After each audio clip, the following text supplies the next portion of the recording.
아줌마, 3사 몇 기? 우리 아빠 알려나 모르겠네? 우리 아빠 군단장이거든요? 저한테 잘 보이시는 게 좋을 거예요. 그녀는 자신의 아버지인 칠군단장 하민호 중장의 어깨에 달린 별 3개가 이 삼사관학교의 법이자 절대 권력이라고 굳게 믿었습니다.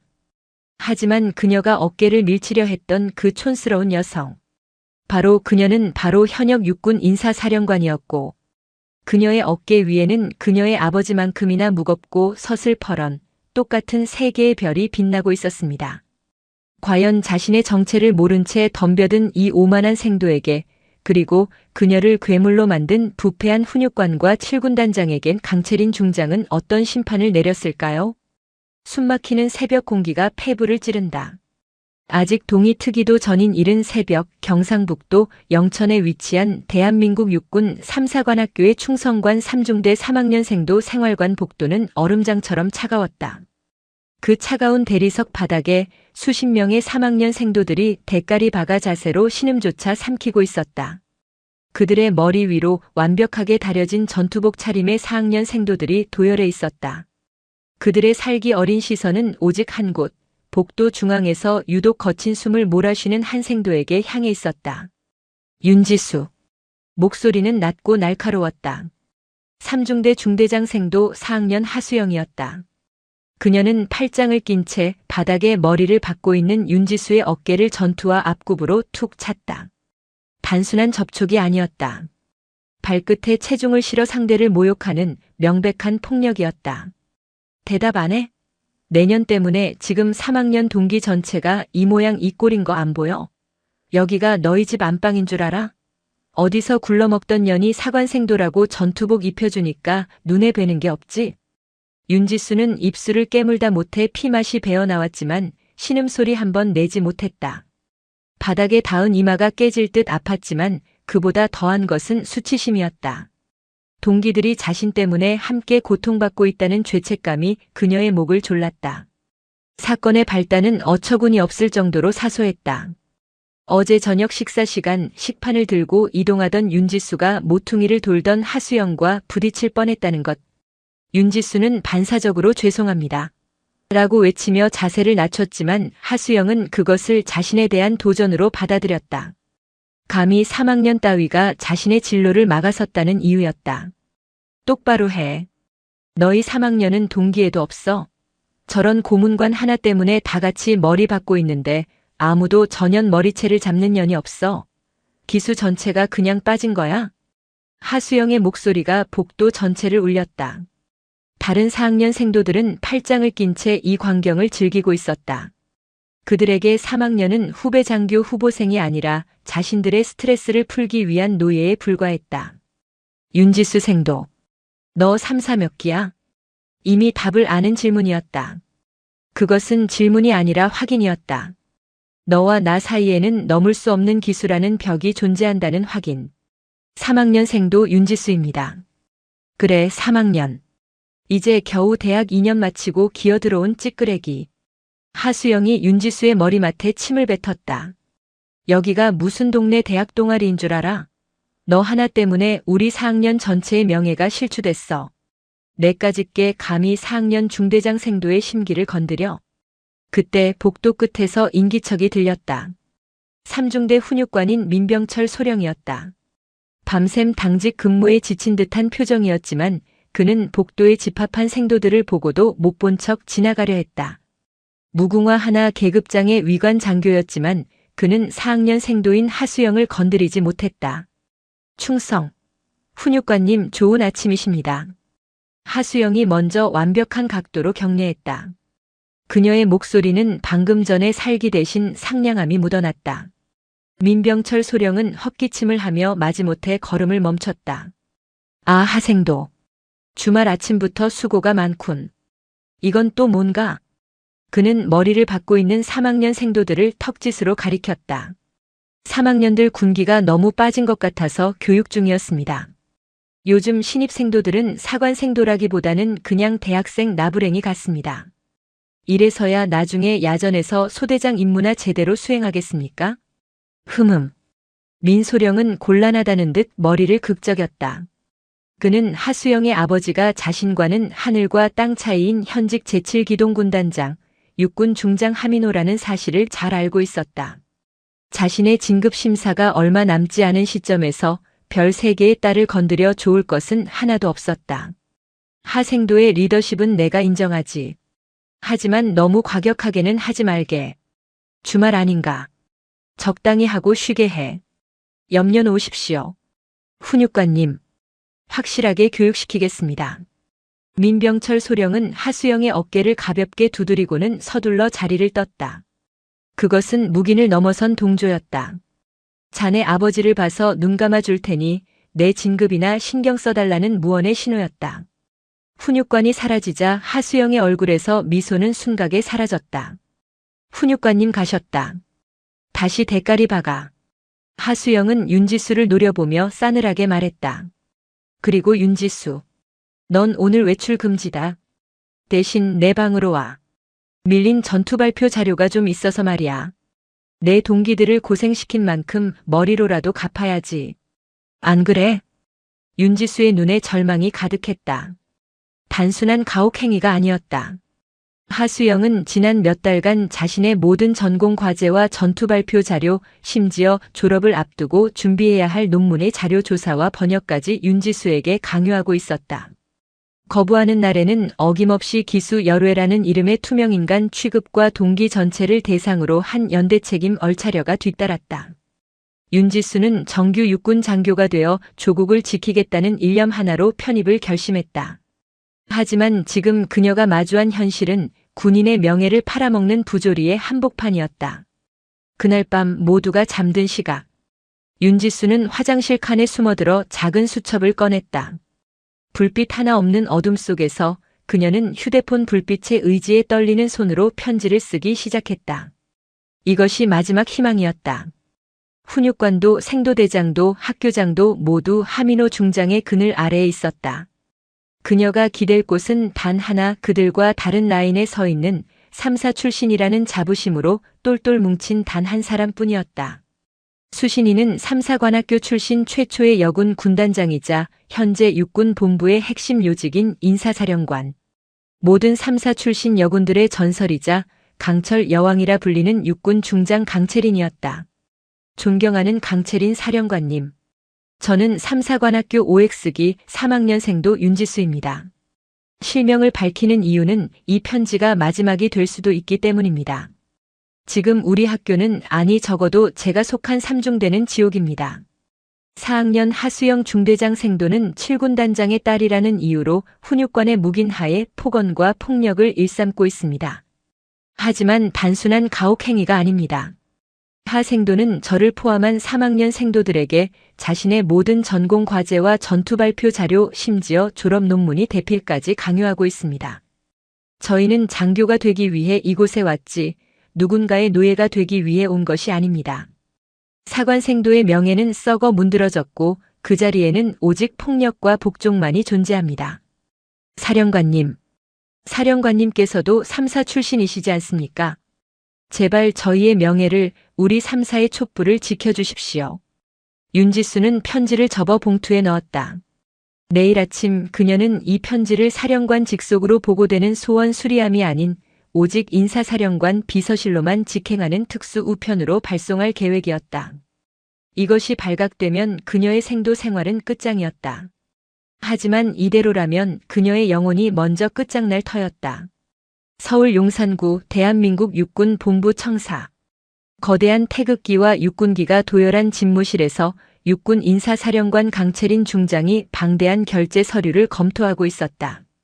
그녀의 어깨에 달린 3개의 별 삼정성은 단순히 그녀의 서열을 나타내는 표식이 아니었다.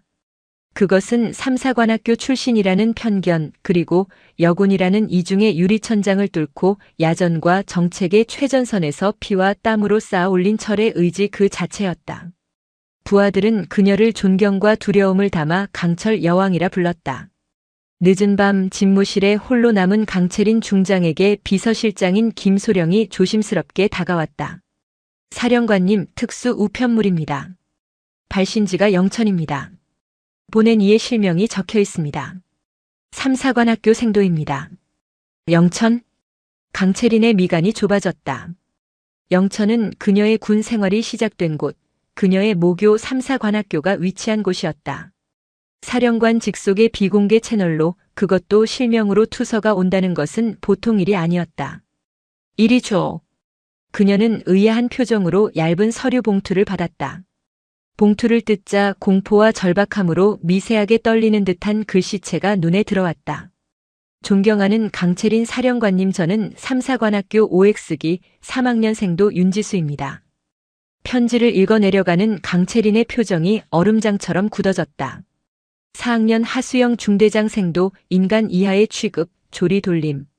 그녀가 생도 시절 그토록 뿌리 뽑으려 했던 악습이 버젓이 살아 숨쉬고 있었다. 단순한 가혹 행위가 아닙니다. 졸업 논문의 대필까지 강요하고 있습니다. 논문 대필? 강채린은 숨을 참았다. 가혹 행위는 연막이었다. 그 뒤에 숨은 본질은 학문적 부패이자 사관학교의 존재 이유인 명예의 실종이었다. 하수영이라. 그녀는 그 이름을 나직이 은조렸다. 어렴풋이 기억나는 이름이었다. 얼마 전 진급 심사 자료에서 보았던 이름. 육군 제7기동군단장 하민호 중장의 딸. 강채린은 하민호 중장을 잘 알았다. 그는 자신과 같은 별 3개였지만 늘 한 발 앞서 나갔던 육사 출신의 엘리트였다. 그리고 그런 그는 야전에서의 성과와 능력으로 자신을 따라잡은 3사 출신의 여군 강채린을 노골적으로 무시하고 견제했다. 3사 출신 주제에 여군이 감이라는 말을 입에 달고 살던 자였다. 훈육관마저 묵인한다는 것은 이 병폐가 생도들의 수준을 넘어 하민호의 그림자가 드리워져 있다는 의미다. 강채린은 편지를 내려놓고 의자 깊숙이 몸을 기댔다. 그녀의 눈빛이 야전 병동에서 가장 위급한 환자를 마주한 외과 의사처럼 차갑고 날카로워졌다. 썩은 환부는 지체 없이 도려내야 했다. 하지만 그녀는 사복을 입고 잠입하는 식의 유치한 행동을 하지 않았다. 그녀는 인사사령관이었다. 그녀는 군대의 공식적인 시스템을 그 누구도 반박할 수 없는 합법적인 절차로 움직여야 했다. 그녀는 책상 위에 인터폰을 눌렀다. 김소령, 지금 즉시 인사사령부 감찰실장, 법무실장 내 집무실로 들어오라고 해. 비상 상황이다. 예, 알겠습니다. 잠시 후 무궁화 4개가 빛나는 대령 계급의 감찰실장 박진석과 법무실장이 딱딱한 표정으로 집무실에 들어와 칼 같은 경례를 붙였다. 감찰실장 대령 박진석. 부르셨습니까? 강채린은 그들 앞에 윤지수 생도의 편지 사본을 내밀었다.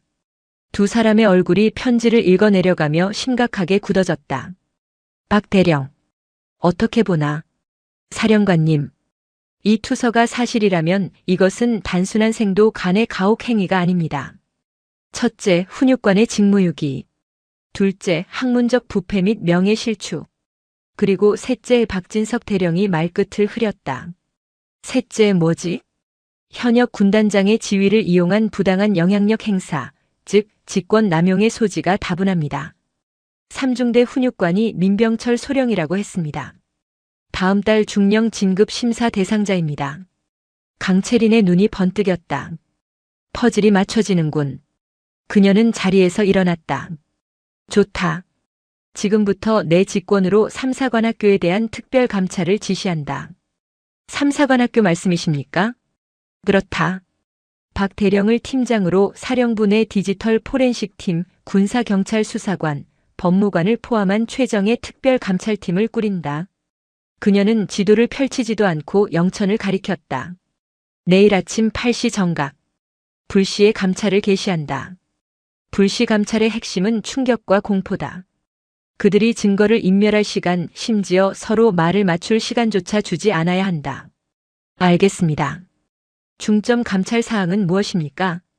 첫째, 3중대 훈육관 민병철 소령. 사무실과 관사 모든 전산 장비와 휴대정보 단말기를 확보한다. 둘째, 4학년 하수영 생도. 마찬가지로 모든 개인 물품을 확보한다. 셋째, 3학년 피해 생도 전원, 특히 투서자인 윤지수 생도의 신병을 최우선으로 확보하고 보호한다. 사령관님, 하민호 군단장의 반발이 예상됩니다. 법무실장이 조심스럽게 말했다. 그래서 내가 직접 나서는 거다. 강채린이 차갑게 말했다. 학교장인 오정규 소장에게는 내가 직접 통보한다. 감찰팀이 정문을 통과하기 10분 전에. 10분 전이십니까? 박진석 대령이 놀랐다. 그렇다. 준비할 시간을 주지 않기 위해서다. 오 소장은 내 직속 후배 기수야. 감히 내 명령을 거부하지 못해. 하민호가 오 소장에게 전화를 돌릴 때쯤엔 자네들이 이미 모든 증거를 확보한 뒤여야 한다. 그녀의 목소리는 강철처럼 단단했다. 이건 단순한 감찰이 아니야. 내 모교의 명예를 더럽힌 자들에 대한 전쟁이다. 어떤 외압이 들어와도 내가 막아줄 테니 샅샅이 뒤져. 진흙탕 속에 처박힌 바늘이라도 찾아내. 알겠나? 충성. 알겠습니다, 사령관님. 박진석 대령과 법무실장의 눈에 불이 붙었다. 강철 여왕이 칼을 뽑아들었다. 다음 날 이른 아침. 삼사관학교는 평소와 다름없는 하루를 시작하고 있었다. 생도들은 아침 구보를 마치고 식사 후 오전 수업을 준비하고 있었다. 삼중대 훈육관 민병철 소령은 자신의 사무실에서 커피를 마시며 어제 하수영 생도가 건넨 최고급 양주를 떠올리며 흐뭇한 미소를 짓고 있었다. 이번 중령 진급은 따놓은 당상이군. 그때 그의 책상 위에 놓인 군용 전화기가 비명처럼 울렸다. 생도대장 김한석 준장이었다. 민소령, 자네 지금 뭐하고 있어? 당장 학교장실로 튀어와. 아니, 됐다. 그냥 거기 꼼짝 말고 있어. 예? 준장님, 그게 무슨... 동시에 삼사관학교 교장 오정규 소장은 자신의 집무실에서 붉은색 비화기를 든 채 사색이 되어 있었다. 수화기 너머에서는 그의 하늘 같은 대선배이자 현직 인사사령관인 강채린 중장의 얼음 같은 목소리가 흘러나오고 있었다. 오 소장, 방금 말했듯이 내 직권으로 특별감찰팀이 10분 후 정문을 통과한다. 이유는 묻지 마. 자네가 할 일은 딱 하나다. 감찰팀의 모든 활동을 무조건 보장하는 거야. 삼중대 훈육관 민병철 소령, 4학년 하수영 생도. 이 두 사람의 신병과 모든 증거가 확보될 때까지 학교 전체를 통제해. 사령관님, 도대체 무슨 일이? 하수영 생도라면 하민호 군단장님 따님인데. 그래서 내가 직접 나선 거라고 했다. 오 소장, 자네까지 이 진흙탕에 발목 잡히고 싶지 않다면 내 지시에 무조건 따라. 알겠나? 이건 명령이다. 충성. 알겠습니다. 오정규 소장이 전화를 끊자마자 문이 부서져라 열리고 생도대장 김한석 준장이 뛰어들어왔다. 학교장님, 방금 위병소에서 인사사령부 직할 감찰팀이 헌병대 차량까지 대동하고 정문을 통과했습니다. 알고 있네. 같은 시각 삼사관학교 교정은 그야말로 아수라장이 되었다. 검은색 세단과 헌병 마크가 선명한 차량들이 먼지를 일으키며 충성관 3중대 생활관 앞에 멈춰 섰다. 수업을 받기 위해 이동하던 생도들이 공포에 질린 눈으로 그들을 바라보았다. 감찰실장 박진석 대령이 차에서 내리며 소리쳤다. A팀은 3중대 훈육관실, B팀은 4학년 생활관, C팀은 3학년 생활관을 장악한다. D팀은 교내 전산실 서버를 확보한다. 지금 이 순간부로 3중대는 전원 활동 중지. 증거 인멸 시도 시 현행범으로 체포한다. 수업 준비를 하던 민병철 소령의 사무실 문이 거칠게 열렸다. 박진석 대령과 헌병 2명이 들이닥쳤다. 당신들 누구요? 인사사령부 감찰실장 박진석 대령이다. 박 대령이 자신의 신분증을 민 소령의 코앞에 내밀었다. 민병철 소령. 지금부터 직무유기 및 부패 혐의로 특별감찰을 개시한다. 헌병. 이자의 신병을 확보하고 사무실을 압수수색한다. 뭐들 하는 짓이야. 이거나. 내가 누군지 알아. 내가 하민호 군단장님하고 의학. 민소령의 마지막 발악은 헌병의 우악스러운 손길에 막혔다. 동시에 4학년 강의실. 하수영은 지루하다는 듯 창밖을 내다보고 있었다. 그때 강의실 문이 열리고 헌병이 들어왔다. 4학년 하수영 생도. 접니다만. 사령관 명령이다. 감찰 조사를 위해 동행해야겠다. 지금 즉시. 강의실에 있던 모든 생도들의 시선이 그녀에게 쏠렸다. 하수영의 얼굴이 치욕으로 붉게 물들었다. 지금 뭐 하시는 거예요? 내가 왜 감찰에 불응하는 건가? 하수영은 입술을 깨물며 자리에서 일어났다. 그녀의 오만했던 어깨가 미세하게 떨리고 있었다. 한편 C팀은 3학년 생활관으로 향했다. 팀장인 여군 소령이 윤지수의 관물대 앞에 섰다. 마침 수업 준비를 위해 잠시 들른 윤지수와 눈이 마주쳤다. 3학년 윤지수 생도. 네. 여군 소령이 부드럽지만 단호하게 말했다. 나는 인사사령부 감찰팀 소속이다. 자네가 보낸 편지 사령관님께서 직접 읽으셨다. 윤지수의 눈에서 참았던 눈물이 터져나왔다. 자세한 이야기는 따로 하지. 지금부터 넌 감찰팀의 특별 보호를 받는다. 우리가 자네의 모든 개인 물품과 전산 장비를 확보하겠다. 이건 처벌이 아니라 증거를 확보하기 위함이니 협조해 주길 바란다. 박진석 대령은 학교장실에 임시 지휘소를 차렸다. 오정규 소장은 자신의 방에서 졸지의 손님이 되어버렸다. 박 대령 도대체 이게 무슨... 학교장님. 지금부터 3중대 4학년 하수영 생도 훈육관 민병철 소령의 모든 통신 기록과 디지털 장비에 대한 포렌식 작업에 들어갑니다. 방해되는 그 어떤 시도도 용납하지 않겠습니다. 이것이 인사사령관님의 뜻입니다. 하수영은 격리된 면담실에서 초조하게 손톱을 물어뜯고 있었다. 그녀의 노트북, 태블릿, 휴대폰은 이미 포렌식 팀의 손에 넘어간 뒤였다. 임시감찰 지휘소가 차려진 3사관학교 본관 학교장실은 그날 오후부터 팽팽한 긴장감으로 가득 찼다. 학교장 오정규 소장은 자신의 집무실 한편에 마련된 임시 책상에서 차마 입에 대지도 못할 커피 잔만 내려다보고 있었다. 그의 집무실은 완벽하게 인사사령부 감찰팀에게 장악당했다. 진짜 전쟁은 디지털 포렌식 팀이 압수한 증거물들을 분석하기 시작하면서부터였다. 하수영 생도의 최신형 노트북, 태블릿 PC, 그리고 2대의 스마트폰. 민병철 소령의 사무실 PC와 개인 휴대폰. 이것들은 단순한 전자기기가 아니라 부패의 전모를 담은 판도라의 상자였다. 팀장님, 나왔습니다. 저녁 식사도 거른 채 모니터에 콜을 받고 있던 포렌식 요원 하나가 박진석 대령을 불렀다. 그의 목소리는 낮았지만 흥분을 감추지 못했다. 하수영 생도의 개인 클라우드 저장소입니다. 백업이라는 위장 폴더 안에 이걸 보시죠. 모니터에는 3학년 노예들이라는 이름의 폴더가 떡하니 나타났다. 박진석 대령의 미간이 좁혀졌다. 열어봐. 폴더 안에는 하위 폴더들이 기수별, 이름별로 정리되어 있었다. 윤지수 전용, 박엑스미, 김엑스현 그리고 그 안에는 수백 개의 한글과 워드 파일, 파워포인트 파일들이 저장되어 있었다. 학교 학사 정보 시스템과 크로스 체크했습니다. 포렌식 요원의 손가락이 바쁘게 키보드를 두드렸다. 여기 3학년 윤지수 생도가 파일을 하수영에게 제출한 시각이 지난달 15일 23시 48분입니다.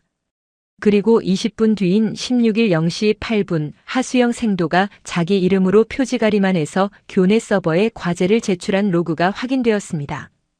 미친년이군. 박진석 대령의 입에서 거친 말이 튀어나왔다. 이것은 단순한 대필이 아니었다. 명백한 학문적 범죄이자 동료 생도에 대한 조직적인 착취였다. 이것만이 아닙니다. 팀장님, 졸업 논문 폴더입니다. 화면에는 졸업 논문 개요 최종 파일이 열렸다. 그리고 그 안에는 하수영이 작성한 것으로 보이는 지시사항이 적나라하게 적혀 있었다. 자기가 한 건 결론뿐이군. 박 대령이 헛웃음을 쳤다. 사관학교 졸업 논문을 조별 과제처럼 아니 노예들에게 하청을 맡겼어. 같은 시각 다른 격리실에서는 윤지수 생도에 대한 보호 면담이 진행되고 있었다. 감찰팀 소속의 여군 소령이 그녀와 마주 앉아 있었다. 윤지수는 처음에는 자신 때문에 일이 커진 것 같아 두려움에 떨었지만 이내 모든 것을 쏟아냈다. 처음에는 거부했습니다. 윤지수의 목소리가 떨렸다. 하지만 제가 과제를 거부한 다음 날 저희 3학년 3중대 전체가 전투복 차림으로 연병장을 돌아야 했습니다. 하수영 생도가 3학년 전체 기강 회의를 이유로 얼차려를 부여했고 4학년 생도들이 돌아가며 윤지수 하나 때문에 이게 무슨 고생이냐고 욕설을 퍼부었습니다. 집단 따돌림을 유도한 거군. 네. 동기들 볼 면목이 없었습니다. 제가 버티면 동기들이 다쳤습니다. 하수영 생도는 그걸 정확히 이용했습니다. 동기들은 저를 원망하기 시작했고 저는 어쩔 수 없이 그녀의 과제를 받아들 수밖에 없었습니다. 그것은 단순한 폭력이 아니라 동기애라는 가장 중요한 가치를 인질로 삼은 고도의 심리적 고문이었다. 밤이 깊어졌다. 포렌식 사무실의 공기는 담배 연기 대신 쿨링팬 소리와 키보드 소리로 가득 찼다. 그리고 마침내 결정적인 증거가 터져나왔다. 팀장님, 민병철 소령 휴대폰, 카카오톡 복원 완료됐습니다. 하수영 생도와의 대화 내역입니다. 모니터에 떠오른 대화창. 박진석 대령의 눈이 가늘어졌다. 하생도 소령님 저 수영이에요. 주말에 3학년 애들 교육 좀 시켰는데 너무 시끄럽게 했나요? 민병철 소령 하생도. 훈육관이 못 본 걸로 할 테니 다음부턴 조용히 하게. 훈육단장이 자네 좀 지켜보고 있으니. 하생도 넵. 걱정 마세요. 그나저나 아버지께서 소령님 무궁화 3개 진급, 이번에는 꼭 되도록 힘써 주신다고 전해 달랍니다. 아빠가 이번 인사자료 검토하신대요. 민병철 소령 허허. 역시 하생도밖에 없네. 하 군단장님께 안부 전해주게. 3학년 애들은 내가 잘 구슬려 놓을게. 걔들 외출 통제 권한은 나한테 있으니까. 하생도 역시 소령님 짱. 제가 주말에 아버지 관사에서 가져온 거 하나 챙겨드릴게요. 사무실에 살짝 넣어둘게요. 민병철 소령. 박진석 대령은 온몸에 소름이 돋는 것을 느꼈다. 이것은 묵인이 아니었다. 명백한 공모이자 진급이라는 뇌물을 약속받고 생도들의 인권을 팔아넘긴 추악한 거래였다. 이건 박 대령이 마른 입술을 핥았다. 이건 우리가 덮을 수 있는 수준을 넘어섰어. 박진석 대령은 그 즉시 학교장 오정규 소장에게 보안 유지를 엄중히 경고한 뒤 다음 날 새벽 첫 헬기로 영천을 떠났다. 그의 손에는 3학년 노예들 폴더와 카카오톡 대화 내역이 담긴 암호화된 USB 저장 장치가 들려 있었다. 이 사안은 더 이상 유선으로 보고할 수 있는 수준이 아니었다. 현역 군단장의 이름이 적시된 순간 이것은 3사관학교의 비위 문제를 넘어 육군 본부 전체를 뒤흔들 인사비리 스캔들로 비화된 것이다. 서울 용산 인사사령관 집무실. 강채린 중장은 밤새 한숨도 자지 못한 사람처럼 보였지만 그 눈빛은 오히려 더 날카롭게 빛나고 있었다. 박진석 대령은 거수 경례도 생략하라는 듯한 그녀의 손짓에 곧바로 USB를 연결하고 보고를 시작했다. 이상입니다. 사령관님. 하수영 생도의 학문적 부패는 명백하며 민병철 소령은 이를 묵인한 대가로 하민호 군단장으로부터 진급을 약속받은 정황이 확인되었습니다. 집무실에는 무거운 침묵이 흘렀다. 강채리는 모니터에 떠있는 아빠가 이번 인사자료 검토하신대요. 라는 메시지를 묵묵히 노려보았다. 하민호. 그녀의 입에서 동료 삼성 장군의 이름이 나직이 흘러나왔다. 박 대령. 수고했네. 이 증거는 내가 직접 다루지. 사령관님. 하 군단장의 반발이. 반발? 강채린이 차갑게 웃었다. 이건 반발로 끝날 문제가 아니야. 육사 출신 엘리트가 3사 출신 후배 장교를 자기 딸 노예 부리듯 매수한 사건이야. 내가 이걸 덮는다면 난 3사 교정에 발을 들릴 자격도 없는 거다. 그녀는 자리에서 일어났다. 박 대령은 즉시 영천으로 복귀해. 감찰은 아직 끝나지 않았어. 하수영과 민병철을 분리신문해. 이 카톡 내용을 들이밀었을 때 반응을 봐. 하지만 절대 하민호 군단장의 이름은 먼저 꺼내지 마. 그들이 제 입으로 불게 만들어. 알겠습니다. 그리고 윤지수 생도를 포함한 피해 생도 전원, 오늘부로 학교 본부 의무실의 심리 안정을 이유로 격리입실 시켜. 가해자 및 동료 생도들과의 접촉을 완벽히 차단해. 이건 학교장에게 내 이름으로 지시해. 권고가 아니야. 충성. 박진석 대령이 집무실을 나가자 강채리는 비서실장에게 명령했다. 육군 참모총장님께 긴급 독대 보고를 올리겠다. 군 기강 관련 중대 사안이라고 전해. 그리고 7군 단장 하민호 중장의 모든 동향을 파악해. 한편 영천 3사관학교 격리실에 있던 하수영은 서서히 공포에 질리고 있었다. 처음에 오만함은 사라진 지 오래였다. 그녀는 감찰관에게 아버지와 통화하게 해달라고 수십 번 요청했지만 감찰 절차상 불가하다는 차가운 대답만 돌아왔다. 변호사를 부르겠어요. 이건 불법 감금이에요. 하수영 생도. 박진석 대령이 돌아와 그녀를 차갑게 내려다보았다. 여긴 민간 사회가 아니야. 넌 아직 군법의 적용을 받는 사관생도 신분이다. 불법 감금이 아니라 직권에 의한 격리 조사 중이지. 변호사? 좋아. 그 전에 이거부터 보지.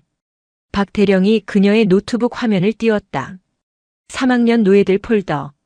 하수영의 얼굴이 하얗게 질렸다. 이게 뭔가? 내 입으로 직접 설명해봐. 노예가 뭔가 노예가. 7군 단장 하민호 중장은 이틀째 딸과 연락이 닿지 않자 초조해지기 시작했다. 민병철 소령에게 전화를 걸었지만 전화기가 꺼져 있어라는 안내음만 흘러나왔다. 불길한 예감이 그의 등줄기를 훑고 지나갔다. 그는 결국 3사관학교장 오정규 소장에게 직접 전화를 걸었다. 필승. 오 소장. 나 하민호 중장이네. 충성. 군단장님. 웬일이십니까? 오정규 소장은 갑작스러운 삼성 장군의 전화에 군기가 바짝 들어 수화기를 붙잡았다. 아, 다른 게 아니라. 내 딸아이가 거기 4학년으로 있는데 이틀째 연락이 안 돼서 말이야. 무슨 일 있나? 학교에서 단체로 통신 통제라도 했어? 오정규 소장은 식은땀이 흘렀다. 올 것이 온 것이다. 그는 강채린 중장의 얼굴과 하민호 중장의 얼굴을 동시에 떠올렸다. 둘 다 별 3개였지만 한쪽은 자신의 대선배이자 인사실세였고 한쪽은 막강한 육사 라인의 군단장이었다. 저 군단장님. 그게 뭔가. 말을 해. 답답하게. 사실 이틀 전부터 육군 본부 인사사령부에서 특별감찰팀이 나와 있습니다. 뭐? 인사사령부? 하민호의 목소리가 순간 낮아졌다.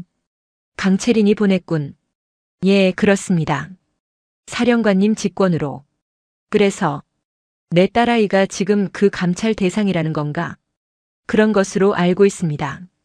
지금 격리 조사 중이라 통신이 제한된 것 같습니다. 하민호가 기가 차다는 듯 웃었다. 격리 조사? 내 딸을? 감히 3사 출신 년이 6사 집안을 건드려? 오 소장. 자네도 3사 출신이지? 강채린이 라인 타서 아주 눈에 뵈는 게 없나 본데. 자네 지금 당장 감찰팀인지 뭔지 다 중단시키고 내 딸아이 받고. 이건 군단장 명령이야. 군단장님. 하지만 이건 인사사령관님의 직권이라 제가 어쩔 수가. 시끄러워. 하민호는 전화를 끊어버렸다. 그는 분노로 부들부들 떨며 집무실에 붉은색 비화기 수화기를 집어들었다. 인사사령관 강채린. 그는 교환을 거치지 않는 직통 라인으로 그녀를 호출했다. 강채린 중장은 자신의 집무실에서 이 전화가 걸려오기를 기다리고 있었다. 필승. 인사사령관 중장 강채린입니다. 강 사령관. 나 하민호요. 수화기 너머로 하민호의 격앙된 목소리가 터져나왔다. 지금 이게 무슨 미친 짓거리야. 감히 내 딸을 격리시켜? 자네 지금 나랑 전쟁하자는 건가? 강채린은 잠시 눈을 감았다. 그리고 차분하지만 강철보다 차가운 목소리로 대답했다. 하 군단장. 지금 자네는 자네 딸의 아니가 아니라 자네의 군 생활을 걱정해야 할 때인 것 같은데. 뭐라고? 내 감찰팀이 3사관학교에서 뭘 확보했는지 내가 직접 읽어줄까? 강채린은 모니터에 떠있는 카카오톡 대화 내용을 천천히 또박또박 읽어내려갔다. 아버지께서 소령님 무궁화 3개 진급, 이번에는 꼭 되도록 힘써주신다고 전해달랍니다. 아빠가 이번 인사자료 검토하신대요. 그리고 민병철 소령이 보낸 충성 맹세 메시지까지. 군단장님, 따님 일은 염려 놓으십시오. 제가 잘 관리하고 있습니다. 자네의 답장이 뭐였지? 수고하네 민소령. 자네 같은 유능한 장교가 빨리 커야지. 이번 인사자료는 내가 직접 챙겨보겠네. 수화기 너머로 하민호 중장의 거친 숨소리만 들려왔다. 그는 완벽하게 함정에 빠졌다. 하 군단장. 강채린의 목소리에 경멸이 실렸다. 자네 딸은 학문적 부패 혐의야. 퇴교감이지. 그리고 자네는 직권 남용과 인사청탁 혐의야. 군복 벗을 각오해야 할 거다. 강채린. 너 감히. 내가 감히? 강채린이 그의 말을 잘랐다. 육사 출신 삼성 장군이 자기 딸 하나 비호하자고 삼사 출신 소령 하나 진급 미끼로 매수하는 건 괜찮고 내가 내 모교의 썩은 뿌리를 도려내는 건 감히 하는 짓인가? 이 사안 나는 오늘 오후 육군 참모총장님께 직접 보고 올렸네. 자네가 방금 나에게 한 협박과 고성까지 포함해서 추가 보고 올릴 생각이야. 이만 끊겠네. 감찰은 계속되어야 하니까. 철컥. 강채린은 하민호의 다음 말이 터져 나오기 전에 붉은색 수화기를 내려놓았다. 그녀는 자신의 손이 가늘게 떨리고 있는 것을 발견했다. 동기급 삼성 장군, 그것도 막강한 육사 라인의 군단장을 정면으로 쳤다. 이제 돌아갈 다리는 없었다. 대한민국 육군의 심장부 충청남도 계룡대. 육군 본부 청사의 최상층에 위치한 육군 참모총장 집무실의 공기는 무겁게 가라앉아 있었다. 거대한 태극기와 육군기, 그리고 역대 총장들의 사진이 방 안의 인물들을 말없이 내려다보고 있었다. 육군 참모총장 사성 장군 이진섭 대장은 책상 위에 놓인 얇은 보고서에서 눈을 떼지 못했다. 그의 맞은편에는 얼음처럼 굳은 표정의 인사사령관 강채린 중장이 각을 잡고 앉아 있었다. 이 독대는 하민호 중장과의 격돌 직후 강채린 중장이 모든 절차를 무시하고 총장 비서실에 직접 요청한 긴급 직보였다. 사안의 중대성을 직감한 총장은 즉시 모든 일정을 미루고 그녀를 불렀다. 보고서의 내용은 충격적이었다. 삼사관학교 4학년 생도에 의한 상습적 가혹 행위와 조직적인 논문 대필. 그것만으로도 학교장의 보직 해임을 검토할 만한 중대 사안이었다. 하지만 문제는 그 다음 장에 있었다. 증거자료 2 훈육관 민병철 소령, 4학년 하수영 생도간 통신 내역. 증거자료 3 훈육관 민병철 소령 -제7기동군단장 하민호 중장간 통신 내역. 참모총장의 두꺼운 손가락이 이번 인사자료는 내가 직접 챙겨보겠네라는 하민호 중장의 메시지 위를 천천히 쓸어내렸다. 이 증거 확실한가? 총장의 목소리는 낮고 굵었다. 인사사령부 직할 디지털 포렌식 팀이 민병철 소령의 개인 휴대정보 단말기에서 직접 복원한 자료입니다. 교차 검증 완료했습니다. 강채린이 망설임 없이 대답했다. 하민호. 총장이 나직이 그의 이름을 불렀다. 육사 3X기. 야전에서 잔뼈가 굵은 지휘관이야. 군단 장악 능력도 탁월하고 무엇보다. 총장은 말을 아꼈다. 무엇보다 육사 출신 핵심 라인이라는 뜻이었다. 강 사령관. 총장이 강채린을 바라보았다. 이 사안 자네와 하 군단장 간의 개인적인 감정은 없다고 봐도 되겠나? 그것은 총장으로서 던져야 할 당연한 질문이었다. 3사 출신 여군 장군과 6사 출신 남군 장군. 그들의 오랜 라이벌 관계는 군 내부에서 공공연한 사실이었다. 강채린은 조금도 흔들리지 않았다. 총장님, 저는 제 모교의 기강을 바로잡기 위해 감찰을 지시했습니다. 하지만 이 증거는 제 모교의 문제를 넘어 육군 전체의 인사 공정성을 뒤흔드는 문제입니다. 제 개인적인 감정으로 삼성 장군의 군 생활을 거론할 만큼 어리석지 않습니다. 그녀는 자리에서 일어나 참모총장을 향해 경례했다. 총장님, 저는 이 사안이 단순한 비위 조사가 아닌 육군의 명예를 건 수사로 전환되어야 한다고 판단합니다. 7군 단장은 인사사령부의 감찰 대상이 아닙니다. 총장님의 직권 혹은 그 이상의 권한이 필요합니다. 그녀의 말은 명료했다. 인사사령관이 동기급 군단장을 감찰할 수는 없으니 참모총장이 직접 나서거나 혹은 국방부 장관에게 보고해 국방부 조사본부를 움직여야 한다는 뜻이었다. 참모총장은 무겁게 고개를 끄덕였다. 강채린의 보고는 감정적이지 않았고 절차상 완벽했다. 그녀는 하민호를 쳐내라고 말하지 않았다. 그저 증거가 여기 있으니 시스템대로 처리해달라고 요구했다. 알겠네. 총장이 결심했다. 강 사령관. 수고했어. 하 군단장에 대한 조치는 내가 직접 지시한다. 자네는 인사사령관 본연의 임무에 집중하게. 총장님. 강채린이 집무실을 나서기 전 마지막으로 말을 이었다. 이 사안 하민호 군단장이 어제부로 제 감찰 활동에 대해 부당한 압력을 행사하려 했습니다. 감찰실장이 아닌 제게 직접 전화를 걸어 감찰 중단을 협박했습니다. 총장의 눈썹이 꿈틀거렸다. 알겠다. 그것까지 포함해서 내가 직접 처리하지.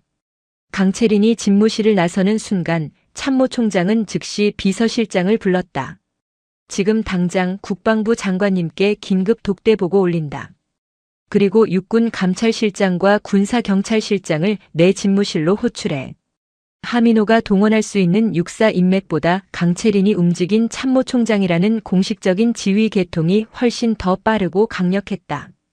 참모총장의 지시가 떨어진 다음 날 3사관학교는 다시 한번 발칵 뒤집혔다. 이번에는 인사사령부 감찰팀이 아니었다. 계룡대에서 직접 파견된 육군 본부 감찰실 고등수사팀과 헌병 수사관들이었다. 이것은 더 이상 감찰이 아니었다. 명백한 수사였다. 민병철 소령은 자신의 사무실에서 수갑을 찼다.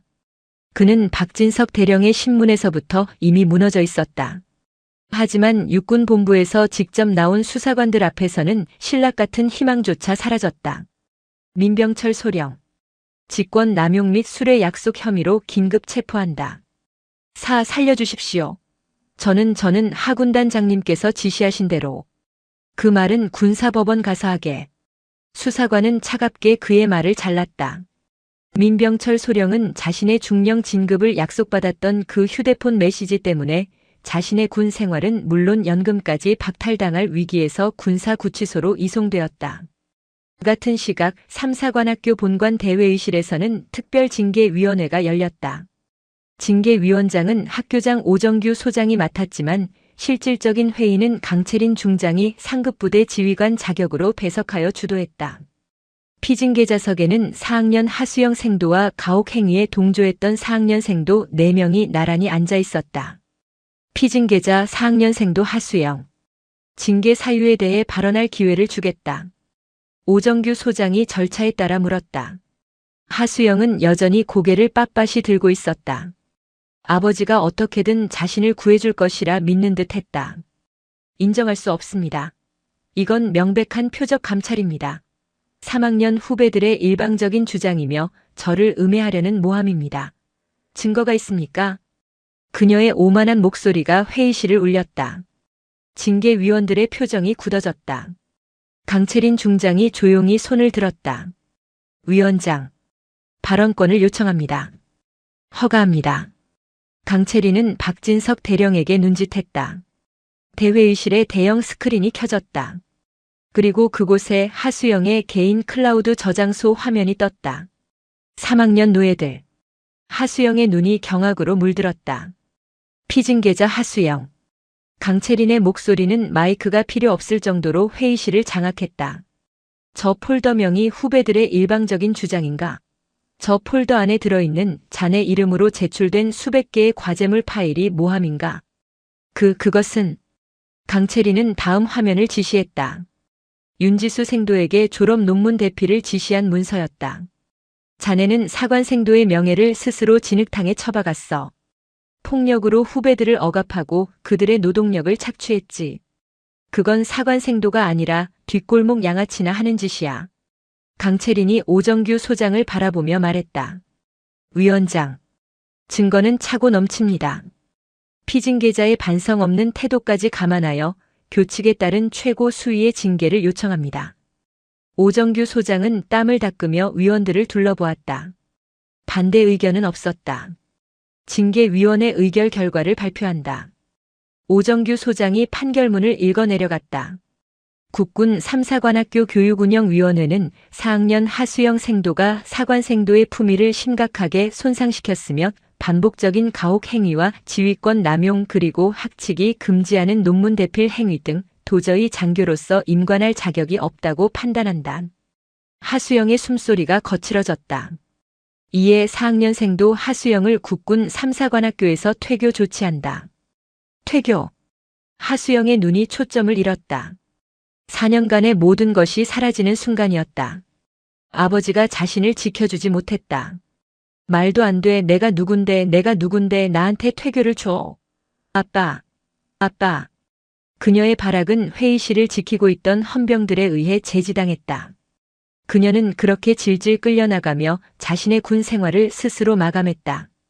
징계위원회 직후 가혹 행위에 동조했던 4학년 생도들에게도 주동자급 2명은 퇴교, 단순 가담자 2명은 1년 유급이라는 중징계가 내려졌다.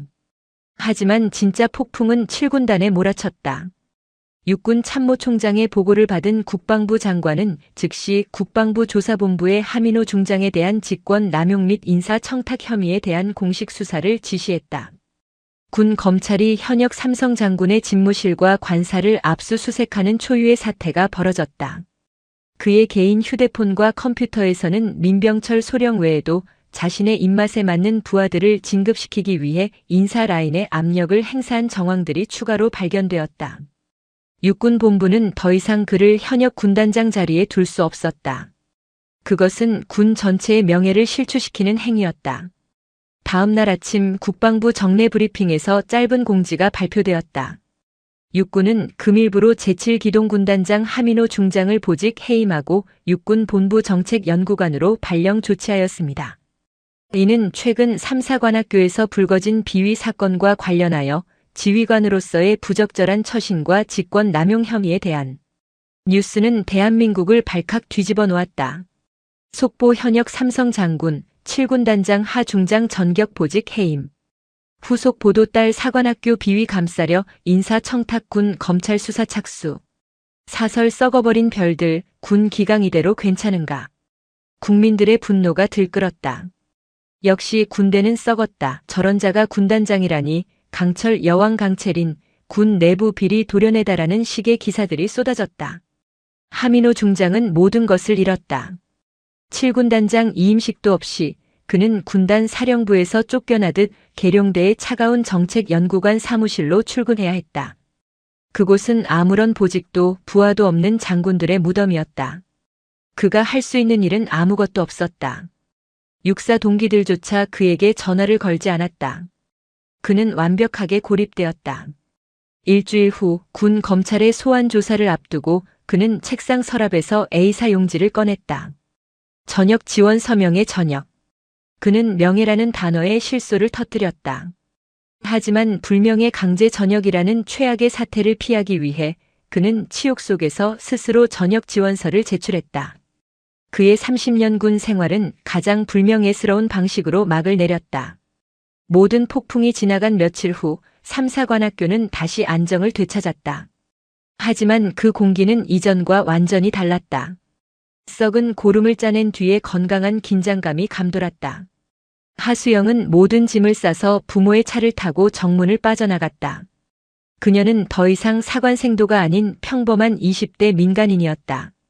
그 어떤 생도도 그녀를 배웅하지 않았다. 그녀가 그토록 경멸했던 3학년 생도들은 생활관 창문 너머로 그녀의 차가 사라지는 것을 묵묵히 지켜보았다. 그들의 눈에는 더 이상 공포가 아닌 안도감과 함께 새로운 결의가 서려 있었다. 윤지수는 자신의 관물대에 붙어있던 강채린 중장의 빛바랜 사진을 바라보았다. 3사 출신의 전설. 자신이 보낸 편지 한 통이 거대한 바위 같던 부조리를 무너뜨린 것이다. 며칠 후 강채린 중장이 3사관학교를 공식 방문했다. 이번에는 감찰이 아닌 육군 인사사령관으로서의 정식 특별 강연을 위해서였다. 학교 강당 전생도들이 그녀의 등장을 숨죽여 지켜봤다. 그녀는 계급장이 선명한 정복 차림으로 연단에 섰다. 나는 오늘 여러분의 대선배로서 그리고 인사사령관으로서 이 자리에 섰다. 그녀는 사과하지 않았다. 대신 단호하게 말했다. 최근 우리 학교는 큰 홍역을 앓았다. 신성한 교정에서 장교의 명예를 더럽히는 불의와 부패가 발견되었다. 누군가는 이것을 전통이라 불렀고 누군가는 관행이라며 눈감았다. 누군가는 기수라는 이름으로 폭력을 정당화했고 누군가는 인맥이라는 이름으로 정의를 거래하려 했다. 강당은 숨소리 하나 들리지 않았다.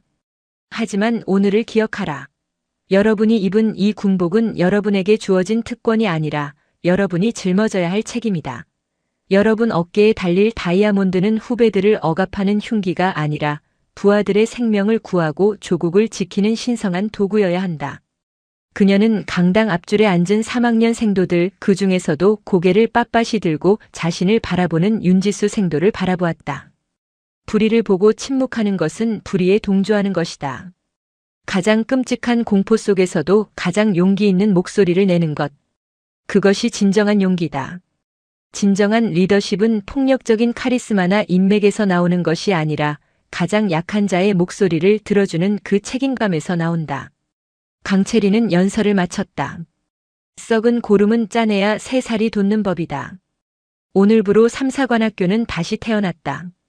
여러분이 충성, 지혜, 용기라는 교훈을 이어받은 진정한 육군 장교로 거듭나길 바라며 또한 대한민국 육군의 자랑스러운 장교로 성장하길 명령한다.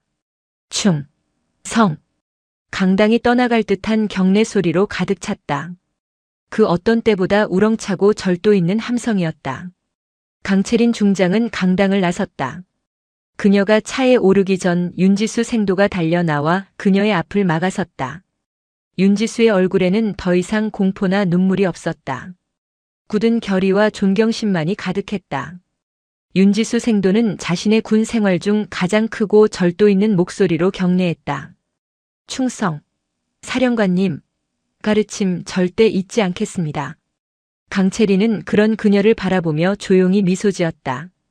그녀는 윤지수 생도의 경례를 받으며 이 땅에 썩은 뿌리 하나가 뽑히고 그 자리에 건강하고 강인한 새싹이 돋아나는 것을 보았다. 그녀는 그 굳건한 촛불을 향해 강철 여왕으로서 가장 따뜻한 답례를 보냈다. 너 간사 몇 기야? 1학년 나부랭이가 어딜 감히 4학년 중대장 생도 앞을 막아서? 썩어 문드러진 사관학교의 여왕이 갓 입학한 신입생도의 영혼과 자존심을 무참히 짓밟습니다. 한 인간이 노예로 전락하는 순간, 그리고 그 모든 것을 묵인하며 자신의 진급을 거래하는 훈육관의 거대한 침묵. 바로 그 순간 그녀는 감히 상상조차 하지 못했습니다. 자신이 1학년 나부랭이라며 조리돌림하려던 그 초라한 활동복 차림의 여성이 대한민국 국군 의무체계의 정점이자 전설의 철의 나이팅게일일 줄은. 여러분, 오늘도 편안한 시간 보내고 계신가요? 여러분의 일상을 댓글로 공유해 주시면서 시청 후 잊지 마시고 구독과 좋아요 한 번씩 꼭 눌러주시면 감사하겠습니다. 경기도 성남 국군의무사령부의 공기는 대한민국 전군 의료체계의 심장부답게 차갑고 정제된 긴장감으로 가득했다. 그 긴장감의 정점에 사령관실이 있었다. 거대한 태극기와 부대기 그리고 역대 사령관들의 사진이 도열한 그 방의 주인은 대한민국 국군 역사상 가장 전설적인 간호장교 의무사령관 육군 중장 박지영이었다. 그녀의 어깨에 달린 3개의 별, 즉 삼정성은 단순히 그녀의 서열을 나타내는 표식이 아니었다. 그것은 수십 년간 군이라는 거대한 조직 속에서 편견과 차별을 뚫고 야전과 병동, 그리고 정책의 최전선에서 피와 땀으로 쌓아 올린 철의 의지 그 자체였다. 부하들은 그녀를 존경과 두려움을 담아 철의 나이팅게일이라 불렀다. 늦은 밤 박지영 중장은 홀로 집무실에서 방대한 결제 서류를 검토하고 있었다. 그때 비서실장이 조심스럽게 문을 열고 들어와 얇은 서류 봉투 하나를 내밀었다. 사령관님, 특수 우편물입니다. 발신지가 자운대입니다. 자운대. 대한민국 군사교육의 요람 중 하나이자 박지영 중장의 모교 국군간호사관학교가 위치한 곳이었다. 그녀는 의아한 표정으로 봉투를 받았다. 공식 보고 라인이 아닌 사령관 직속의 비공개 채널로 도착한 익명의 투서였다. 그녀가 편지지를 펼쳤다. 깔끔하지만 공포와 절박함으로 미세하게 떨리는 듯한 글씨체가 눈에 들어왔다. 존경하는 박지영 사령관님. 저는 국군간호사관학교에 재학 중인 생도입니다. 지금 우리 학교는 아니, 적어도 제가 속한 중대는 지옥입니다. 박지영의 미간이 좁아졌다. 그녀는 수많은 보고를 받아왔지만 지옥이라는 단어는 흔치 않았다. 4학년 장세리 중대장 생도는 우리 중대의 여왕입니다. 그녀의 말은 학교 규율 위에 존재합니다. 신입생도들은 그녀의 눈에 띄는 순간부터 인간 이하의 취급을 받습니다. 사소한 트집을 잡아 생활관 전체를 밤새 조리돌림하는 것은 일상입니다. 박지영은 숨을 참았다. 조리돌림. 그녀가 생도 시절 그토록 뿌리 뽑으려 했던 악습이었다. 하지만 단순한 가혹행위가 아닙니다. 장세리 생도는 1, 2학년 생도들에게 자신의 모든 과제와 보고서, 심지어 졸업 논문의 자료 조사와 대필까지 강요하고 있습니다. 거부하는 생도는 기수 열외라는 이름의 투명인간이 됩니다. 저희는 간호장교가 되기 위해 이곳에 왔지 누군가의 노예가 되기 위해 온 것이 아닙니다. 투서의 마지막 문장은 그녀의 심장을 찔렀다. 훈육관님께도 말씀드렸지만 아무 소용이 없었습니다. 사령관님, 제발 저희의 명예를, 우리 학교의 촛불을 지켜주십시오. 박지영은 편지를 내려놓고 의자 깊숙이 몸을 기댔다. 가혹행위는 연막이었다. 그 뒤에 숨은 본질은 학문적 부패이자 명예의 실종이었다. 사관학교의 존재 이유인 명예가 무너지고 있었다. 훈육관마저 묵인한다는 것은 이 병폐가 생도들의 수준을 넘어섰다는 의미였다. 장세리라. 그녀는 이름을 나직이 은졸였다. 어렴풋이 기억나는 이름이었다. 군내 유력한 가문의 자제라는 소문. 박지영은 책상 위에 인터폰을 눌렀다. 김소령. 내일 일정 전부 취소해. 비공식 일정이야. 사령관 전용 헬기 필요 없어. 개인 차량으로 직접 운전한다. 행선지는 자운대다. 그녀의 눈빛은 야전 병동에서 가장 위급한 환자를 마주한 외과 의사처럼 차갑고 날카로워졌다. 썩은 환부는 지체 없이 도려내야 했다. 그리고 그 환부가 얼마나 깊은지 그녀는 자신의 두 눈으로 직접 확인해야만 했다. 토요일 이른 아침 대전 자운대. 주말을 맞은 국군간호사관학교는 평일의 분주함 대신 고요함 속에 잠겨 있었다. 하지만 이중대 생활관 앞 잔디밭에는 그 고요함을 깨는 날카로운 목소리가 울려 퍼지고 있었다. 대가리 박아. 전원 대가리 박아. 4학년 장세리 중대장 생도의 목소리였다.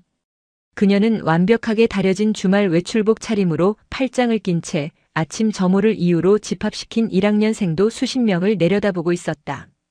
이게 지금 니들 선배들한테 보여줄 수 있는 최선이야? 관물대 정리 상태가 그따위인데 외출 나갈 생각들을 해? 1학년 생도들은 아침부터 시작된 얼차려에 숨을 헐떡이며 젖은 잔디밭에 머리를 박고 있었다.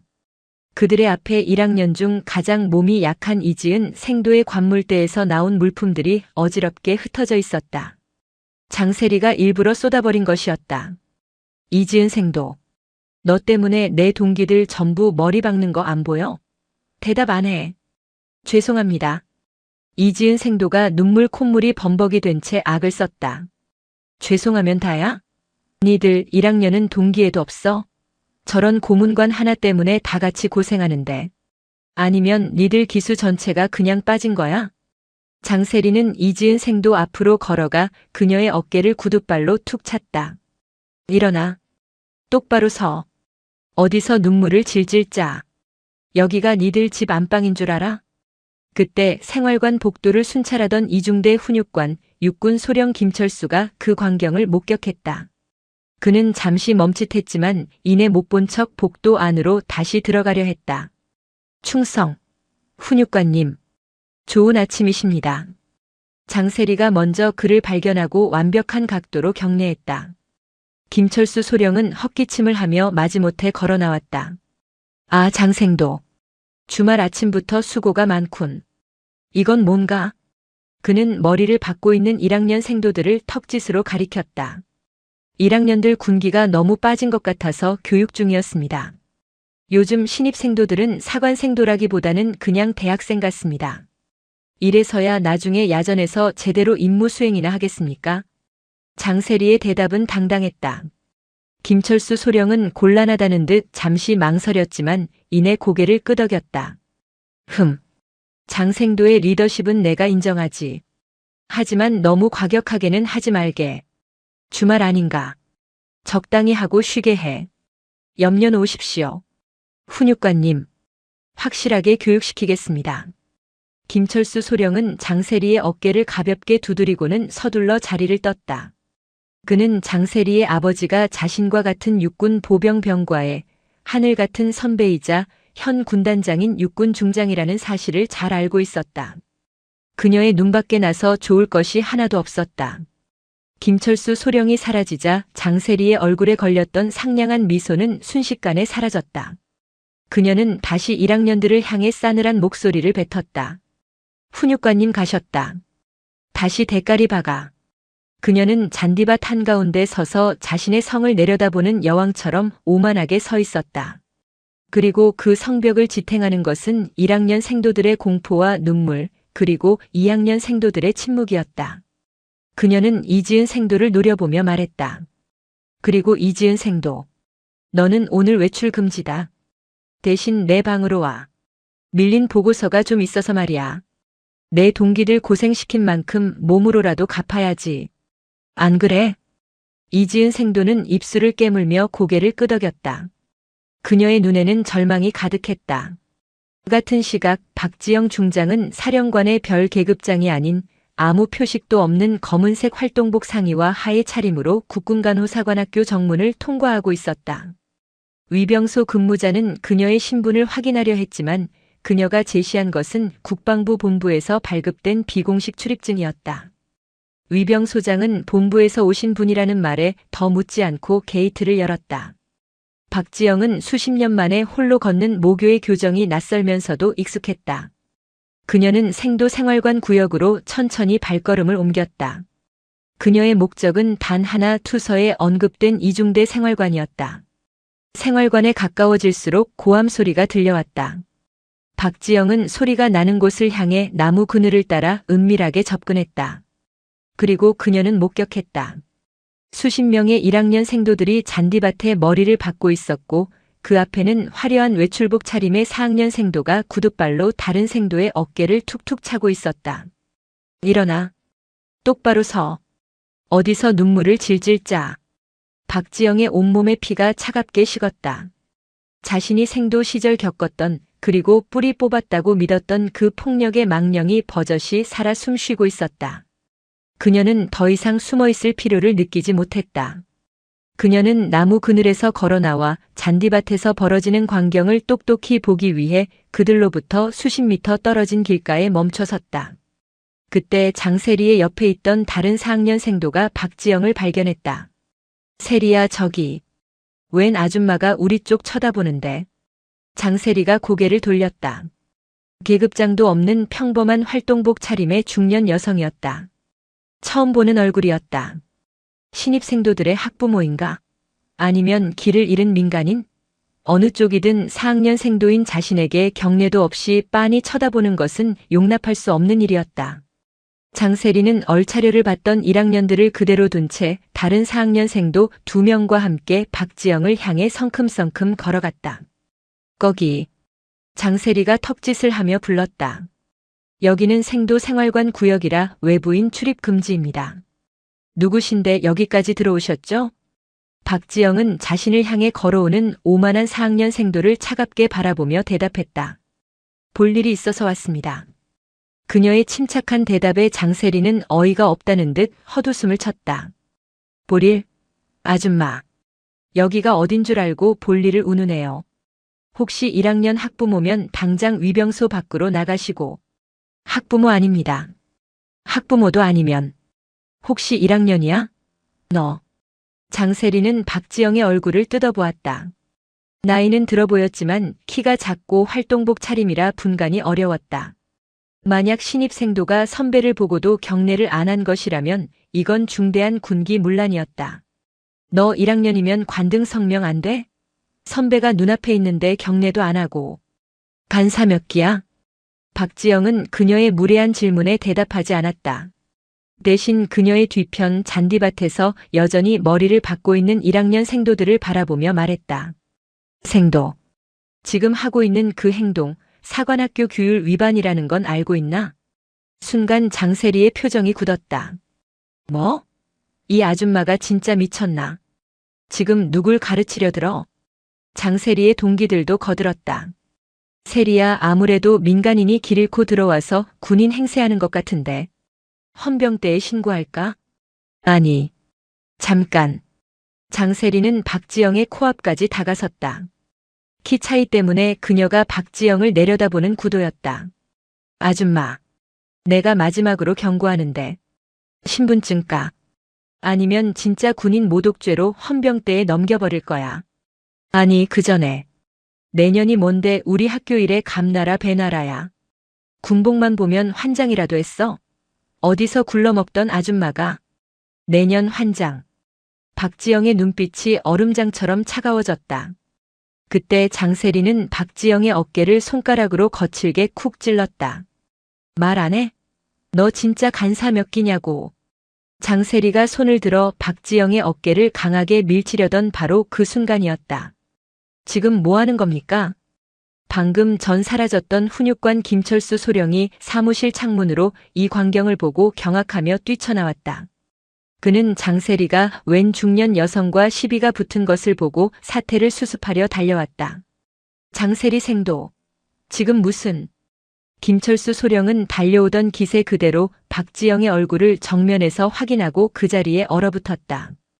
그의 눈이 믿을 수 없다는 듯 커졌고 얼굴에서 핏기가 사라졌다.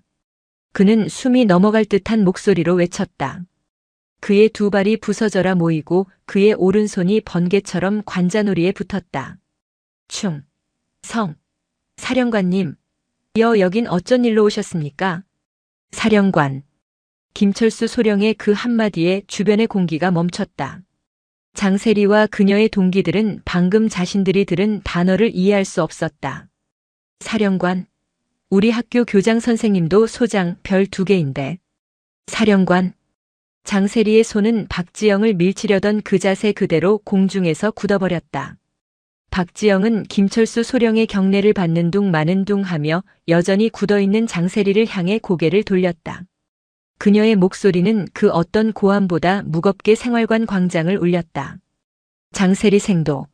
내가 간사 몇 기인지가 그렇게 궁금했나. 박지영은 자신의 활동복 상의 주머니에서 피처럼 붉은색의 신분증을 꺼내 그녀의 눈앞에 펼쳐 보였다.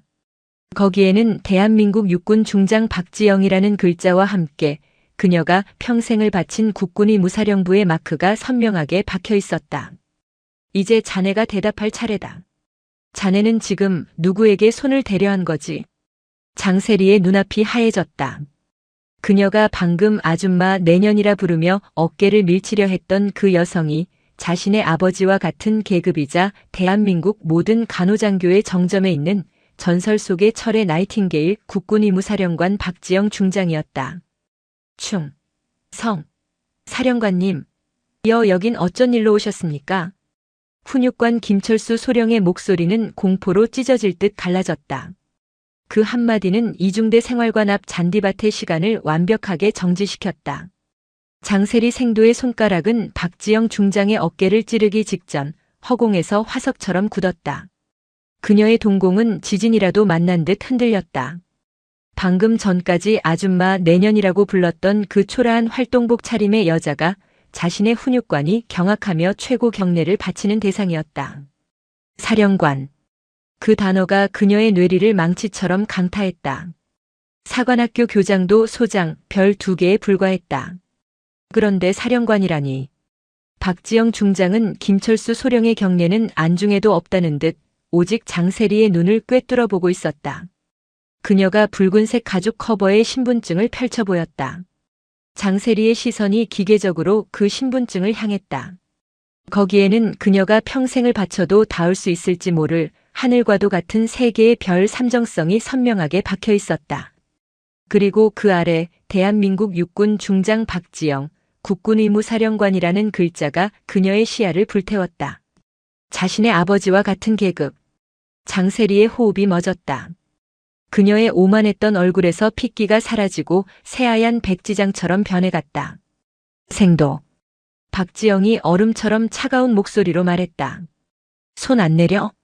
장세리는 마치 전기에 감전된 사람처럼 화들짝 놀라며 손을 거뒀다. 하지만 몸이 말을 듣지 않았다. 경례를 붙여야 한다는 생각조차 하지 못한 채 그저 파르르 떨리는 입술로 숨을 헐떡였다. 그녀와 함께 박지영을 조롱했던 다른 4학년 생도들 역시 상황 파악이 끝나자마자 사색이 되어 차렷 자세를 취했다. 그들의 등줄기로 식은땀이 폭포수처럼 흘러내렸다. 박지영은 장세리에게서 시선을 거두고 김철수 소령을 향해 고개를 돌렸다. 김소령. 예. 사령관님. 지금 이게 무슨 상황이지? 훈육관이 이 광경을 눈앞에 두고도 묵인한 건가? 김철수 소령은 심장이 발끝으로 떨어지는 것을 느꼈다. 사령관님.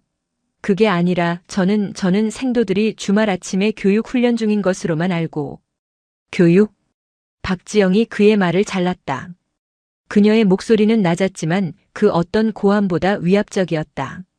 내가 본 건 교육이 아니라 폭력이고 가혹행위인데. 김소령 눈에는 이게 교육으로 보였나? 아니면 자네도 저 4학년 생도의 배경이 두려워서 눈을 감은 건가? 김철수 소령의 심장이 멎는 듯했다. 그녀가 모든 것을 알고 있었다. 박지영은 더 이상 김철수 소령을 상대하지 않았다. 그녀는 잔디밭에 여전히 머리를 박고 떨고 있는 1학년 생도들을 향해 명령했다. 거기 1학년 생도들. 전원 일어서. 수십 명의 생도들이 흙과 눈물, 콧물로 범벅이 된 얼굴을 들고 허둥지둥 일어섰다. 그들은 대체 무슨 일이 벌어지고 있는지 이해할 수 없었지만 저 작은 체구의 여성이 자신들의 훈육관을 압도하고 있다는 사실 하나만은 분명히 깨달았다. 박지영은 다시 장세리에게로 걸어갔다. 구둣발 소리 하나 나지 않는 그녀의 접근에 장세리는 공포로 뒷걸음질 치려 했지만 발이 땅에 붙어 떨어지지 않았다. 장세리 생도랬나? 대답 안 하나? 예. 4학년 생도 장세리입니다. 장세리의 목소리가 염소처럼 떨려 나왔다.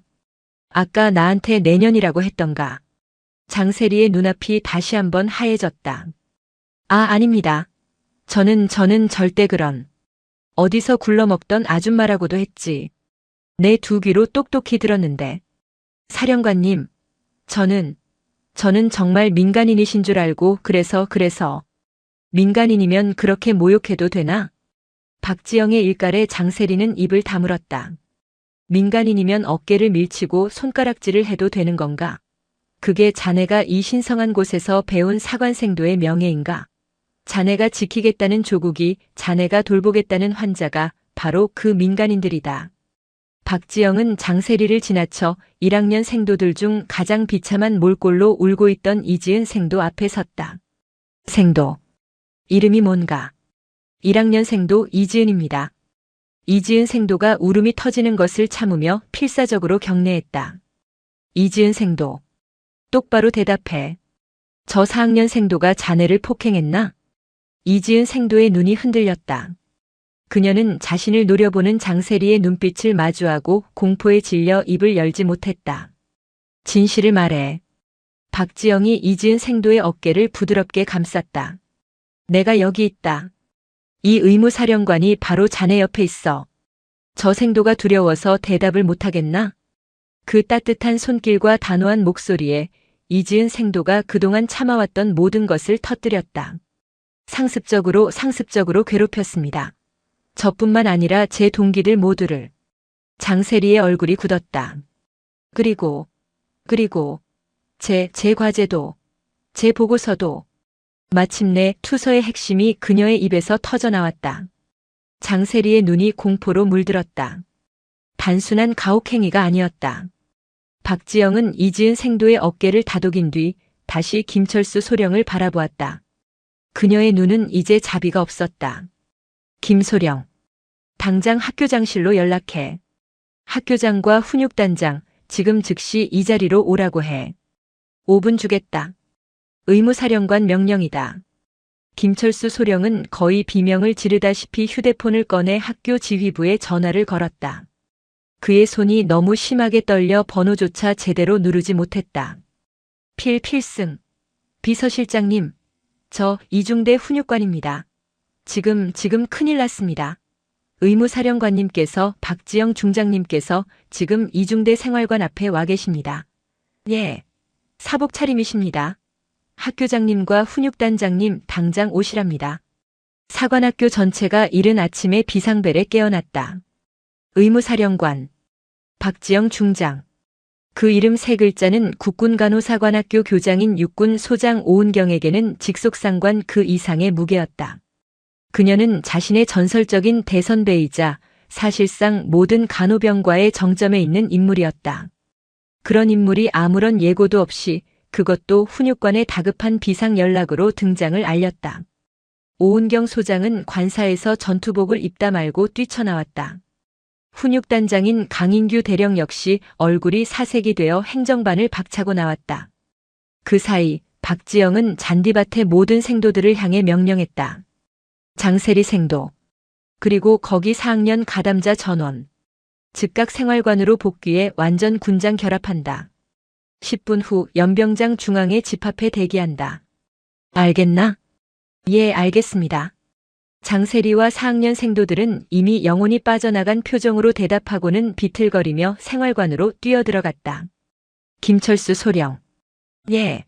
사령관님. 여기 1학년 생도들. 전원 생활관으로 복귀시켜 휴식 및 세면 조치한다. 단 한 명도 빠짐없이. 알겠습니다. 그리고 이지은 생도. 예. 1학년 생도 이지은입니다. 자네는 나를 따라와. 내게 직접 보고할 것이 아주 많을 것 같군. 박지영은 마치 자신의 집무실을 걷듯 이중대 생활관을 가로질러 학교 본관을 향해 걸었다. 흙먼지가 묻고 눈물 자국이 선명한 1학년생도 이지은이 그녀의 반보 뒤에서 필사적으로 뒤따랐다. 그리고 그 뒤를 이 세상 모든 죄를 짊어진 듯한 표정의 김철수 소령이 따랐다. 주말 아침 생활관 창문으로 이 기괴한 행렬을 목격한 다른 중대 생도들은 모두 숨을 죽였다. 학교 본관 앞에 다다랐을 때 저 멀리서 학교장 오은경 소장과 훈육단장 강인규 대령이 거의 달리다시피 뛰어오는 것이 보였다. 필승! 오은경 소장이 숨을 헐떡이며 경례했다. 그녀의 어깨에 달린 2개의 별이 아침 햇살에 위태롭게 빛났다. 사령관님, 이 이른 아침에 어쩐 일로? 오은경 소장의 시선이 박지영 옆에 선 엉망이 된 1학년 생도에게 꽂혔다. 그녀는 모든 상황을 직감했다. 학교장으로서 최악의 순간이었다.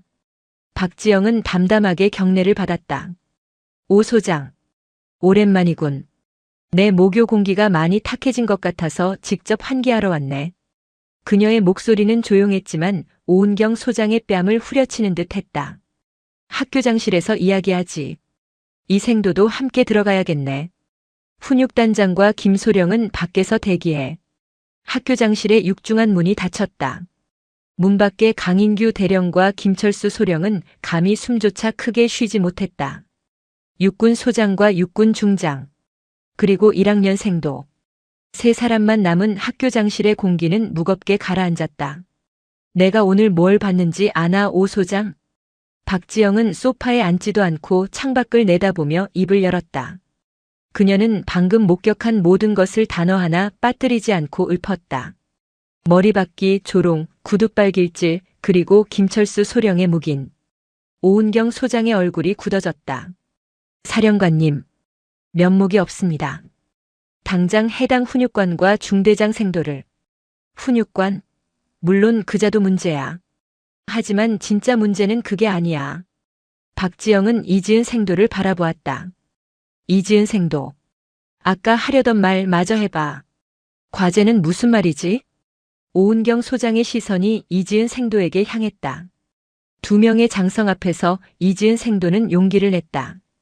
장세리 중대장 생도는 지난 1년간 저와 제 동기들에게 자신의 모든 전공 과제와 보고서를 대필하게 시켰습니다. 심지어 지금 준비 중인 졸업 논문에 참고 문헌 번역과 자료 조사까지 전부 저희가 하고 있습니다. 오은경 소장의 손이 떨리기 시작했다. 가혹행위는 학교의 명예를 더럽히는 일이지만 논문 대필은 사관학교의 존재 이유 자체를 부정하는 행위였다. 들었나, 오 소장? 박지영이 천천히 뒤돌아 오은경 소장을 바라보았다. 이게 지금 자네 학교에서 벌어지고 있는 일이야. 폭력으로 후배들을 억압하고 그 뒤에선 자기 논문이나 대필시키는 쓰레기들을 간호장교로 만들고 있었다고. 여기가 내 피와 땀이 묻힌 모교가 맞나? 쓰레기. 국군 의무사령관의 입에서 나온 그 단어는 오은경 소장의 심장에 비수처럼 꽂혔다. 한편 연병장 중앙. 완전 군장을 한 장세리와 4학년 생도들은 치욕과 공포 속에서 부들부들 떨고 있었다. 세리야. 어떡해. 우리 이제 어떡해. 진짜 의무사령관이었어.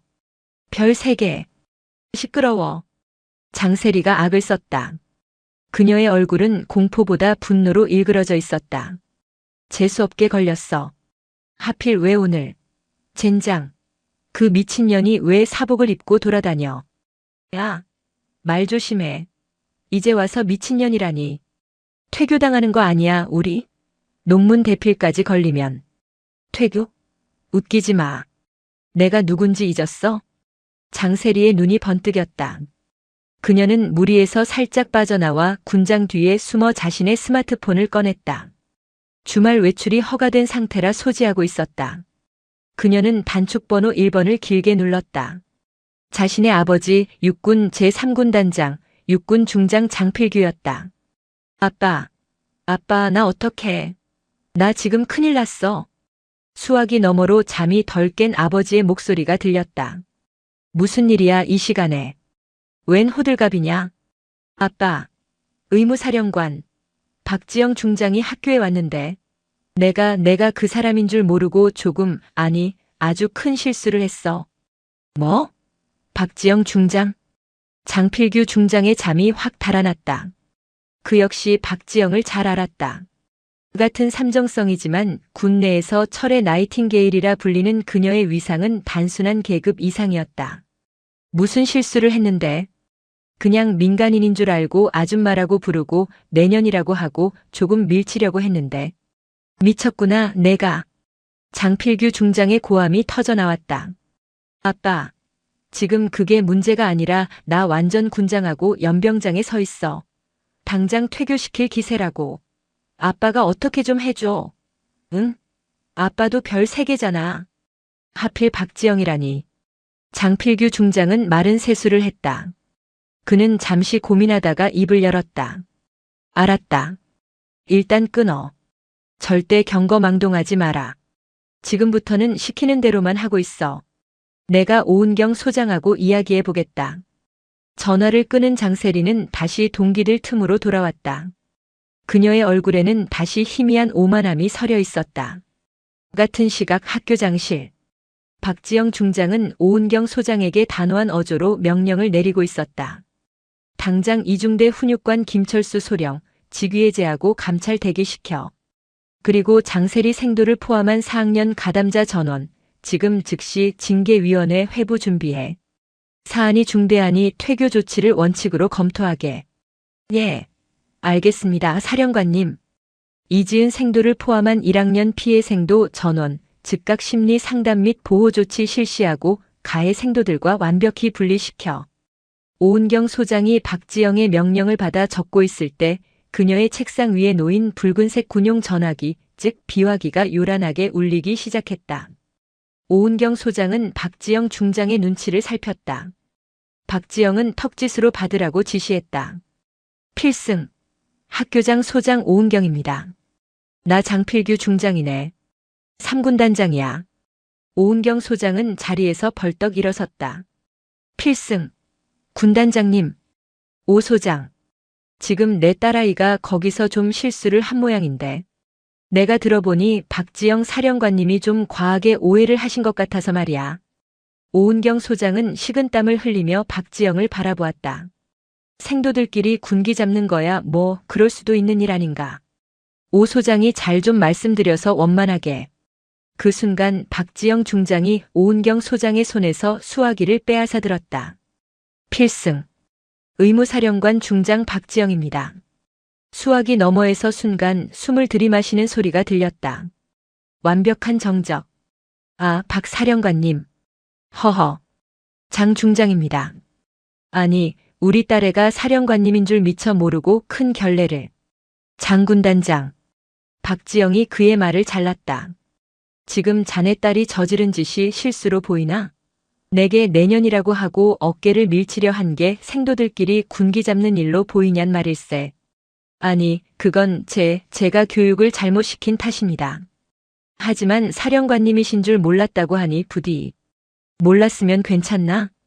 박지영의 목소리가 강철처럼 날카로워졌다.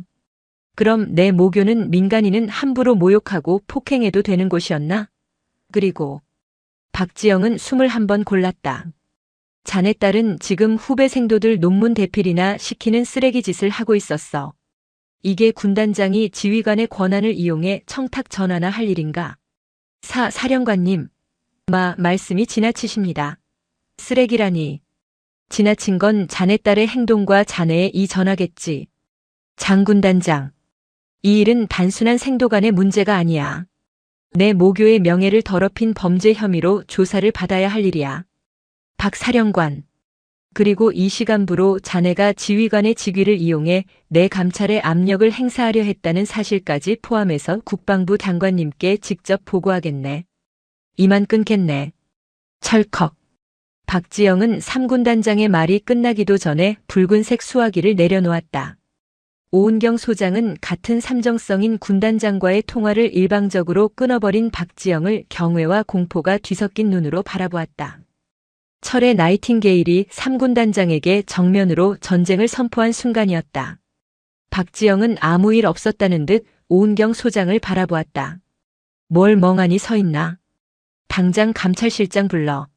지금부터 이중대 전체 그리고 훈육단 전체를 이잡듯이 뒤진다. 먼지 한 톨까지 낱낱이. 학교장실을 나온 박지영 중장은 그 자리에서 자신의 휴대폰을 들었다. 이 사안은 더 이상 국군간호사관학교의 자체 징계로 끝낼 수 있는 수준이 아니었다. 나다. 의무사령관이다. 지금 즉시 사령부 감찰실장과 법무실장, 그리고 디지털 포렌식 팀 전원 비상 소집해. 30분 내로 헬기 띄워. 행선지는 자운대 국군간호사관학교다. 내 직권으로 학교 전체에 대한 특별 감찰을 개시한다. 현장에 도착하는 즉시 이중대 생활관 전체, 훈육단장실, 김철수 소령 사무실, 그리고 장세리 생도의 모든 개인 물품을 압수수색한다. 학교장에게는 방금 통보했다. 박지영은 전화를 끊고 자신을 사색이 되어 바라보는 오은경 소장과 강인규 대령을 향해 말했다. 오 소장, 강 대령. 지금부터 학교 내 모든 통신망과 출입을 통제하게. 내 감찰팀이 도착할 때까지 장세리 생도를 포함한 4학년 가담자 전원, 그리고 훈육관 김철수 소령을 한 장소에 격리시켜. 증거인멸을 시도하는 자는 누구를 막론하고 현행범으로 체포하겠다. 오은경 소장은 감히 반문하지 못했다. 이것은 선배의 질책이 아니었다. 상급 부대 지휘관의 전면적인 전투 개시였다. 1시간도 채 지나지 않아 검은색 베레모를 쓴 의무사령부 헌병대와 감찰 요원들이 학교 본관을 장악했다. 그들은 마치 적진에 침투하듯 신속하고 냉정하게 움직였다. 연병장에서 완전 군장 상태로 아버지의 연락만 기다리던 장세리와 4학년 생도들은 헌병들이 자신들의 이름을 호명하며 다가오자 경악했다. 장세리 생도 외 4명. 감찰 조사를 위해 지금 즉시 모든 개인 휴대정보 단말기 및 전산 장비를 제출하고 격리실로 이동한다. 뭐라고요? 우리가 왜 헌병한테? 장세리가 반발하려 했지만 헌병대장의 차가운 눈빛에 입을 다물었다. 불응시 공무집행방해로 간주한다. 이동해. 그들의 오만함은 진짜 군법의 집행자들 앞에서 산산조각 났다. 같은 시각 김철수 소령의 사무실과 장세리의 생활관 관물대는 샅샅이 뒤져졌다. 디지털 포렌식 팀은 장세리의 개인 노트북과 태블릿, 그리고 클라우드 저장소를 확보했다. 얼마 지나지 않아 임시감찰 지휘소가 차려진 학교장실에서 첫 번째 보고가 올라왔다. 사령관님, 나왔습니다. 감찰실장이 격앙된 목소리로 노트북 화면을 돌렸다. 장세리 생도의 개인 저장소입니다. 학교 과제라는 폴더 안에 1학년, 2학년, 3학년 이름으로 된 하위 폴더들이 발견되었습니다. 각 폴더에는 해당 학년 생도들의 이름으로 작성된 보고서와 과제물 파일 수백 개가 정리되어 있었습니다. 그걸 자기 이름으로 제출한 이력이 확인됐나? 네. 교내 학사 정보 시스템과 대조 결과 해당 파일들이 장세리 생도의 이름으로 제출된 것을 확인했습니다. 심지어 졸업 논문 폴더에는 이지은 생도를 포함한 1학년 생도 3명에게 각각 파트를 할당하여 번역 및 요약을 지시한 문서가 발견되었습니다. 명백한 대필 및 학칙 위반의 증거입니다. 박지영은 눈을 감았다. 상상 이상이었다. 계속해. 훈육관 김철수 소령의 개인 휴대폰입니다. 장세리 생도와 나눈 메시지 내역입니다. 화면에는 충격적인 내용이 떠 있었다. 세리야. 이번 주에 1학년 애들 너무 잡지 마라. 훈육단장이 너 좀 지켜보고 있다. 소령님. 걱정 마세요. 알아서 할게요. 그나저나 아버지께서 소령님 중령 진급, 이번에는 꼭 되도록 힘써 주신다고 전해달랍니다. 허허. 군단장님께 안부 전해줘. 너희 아버지만 믿는다. 1학년 애들은 내가 잘 구슬려 놓을게. 오은경 소장과 강인규 대령은 자신의 눈을 의심했다. 이것은 단순한 묵인이 아니었다. 3군 단장의 위세를 등에 업은 장세리와 자신의 진급을 위해 생도들의 인권을 팔아넘긴 훈육관의 추악한 공모였다. 박지영은 조용히 일어섰다. 그녀의 분노는 뜨겁게 타오르는 대신 모든 것을 얼려버릴 듯한 냉기로 변해 있었다. 강 대령. 지금 당장 김철수 소령의 보직을 해임하고 헌병대에 인계해. 직권 남용 및 뇌물수수 미수 혐의를 적용한다. 오 소장. 자네는 나와 함께 국방부로 가야겠네. 이 사안 자네나 나 그리고 장필규 중장의 선에서 끝낼 일이 아니게 됐어. 소식은 군 내부망을 통해 빛의 속도로 퍼져나갔다. 국군 의무사령관이 자신의 모교인 국군간호사관학교를 발칵 뒤집어 놓았다는 것, 그리고 그 중심에 3군 단장의 딸이 있다는 사실이 육군본부가 위치한 계룡대는 벌집을 쑤신 듯 했다. 장필규 중장은 자신의 사무실에서 길길이 날뛰었다. 박지영 그 미친년이 감히 내 딸을 내 얼굴에 똥칠을 해? 그는 박지영이 자신의 전화를 일방적으로 끊고 심지어 감찰팀까지 보냈다는 사실에 이성을 잃었다. 그는 자신의 인맥을 총동원했다. 자신과 동기인 육군본부 감찰실장, 인사사령관, 심지어 육군참모총장 비서실에까지 전화를 돌렸다. 이거 명백한 표적 감찰이야. 박지영이가 내 딸한테 개인적인 모욕을 당했다고 사령관 직위를 이용해서 보복하는 거라고. 당장 감찰 중단시켜. 아니면 군 전체가 뒤집어질 줄 알아. 하지만 그의 절박한 외침은 차가운 벽에 부딪혔다. 군단장님. 이미 사안이 국방부 장관님께 직보되었습니다. 의무사령관님께서 학교장과 함께 장관님을 직접 뵙고 장세리 생도의 논문 대필 증거와 김철수 소령의 거래 내역까지 전부 보고하셨답니다. 뭐라고? 지금 장관님께서 경로하셔서 이 사안을 군 기강 쇄신 본보기로 삼으라고 지시하셨다는 소식입니다. 장 군단장님께서 직접 청탁 전화를 하신 내용까지 모두 보고되었다고 합니다. 장필규 중장의 손에서 수화기가 떨어졌다. 끝났다. 박지영은 그의 정치적인 움직임을 한 수 앞서 읽고 아예 최고 지휘 라인을 통해 그의 손발을 묶어버린 것이었다. 증거는 차고 넘쳤다. 개인적인 모욕은 이제 이 거대한 학문적 부패와 인사청탁이라는 범죄를 가리기 위한 사소한 명분에 불과했다.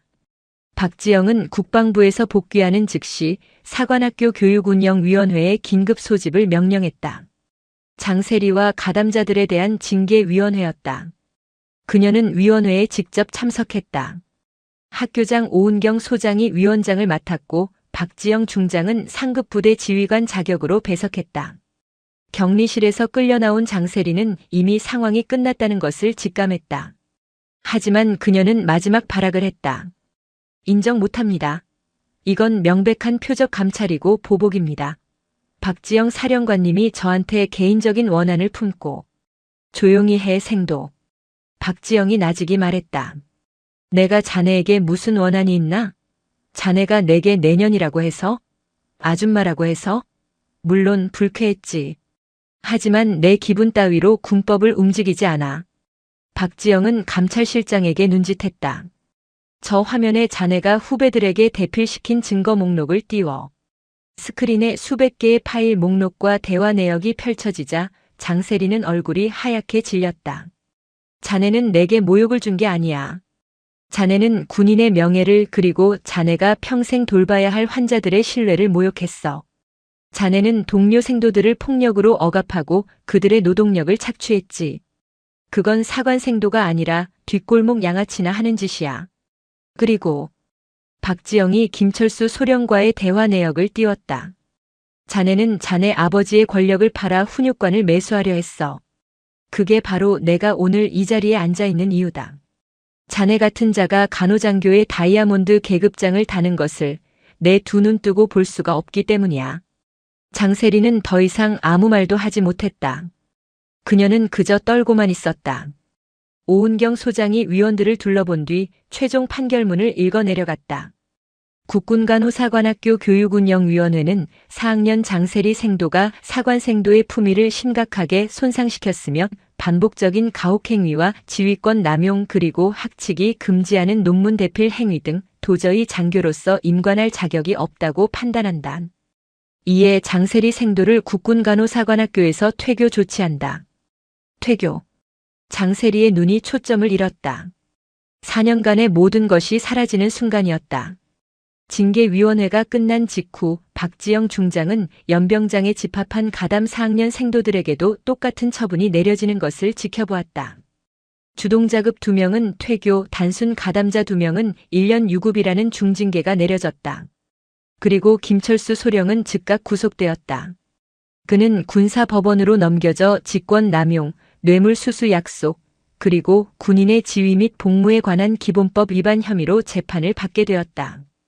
그의 군 생활은 물론 연금까지 박탈될 위기에 처했다.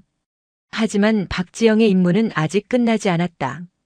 이 모든 부패의 정점 장필규 중장이 남아있었다.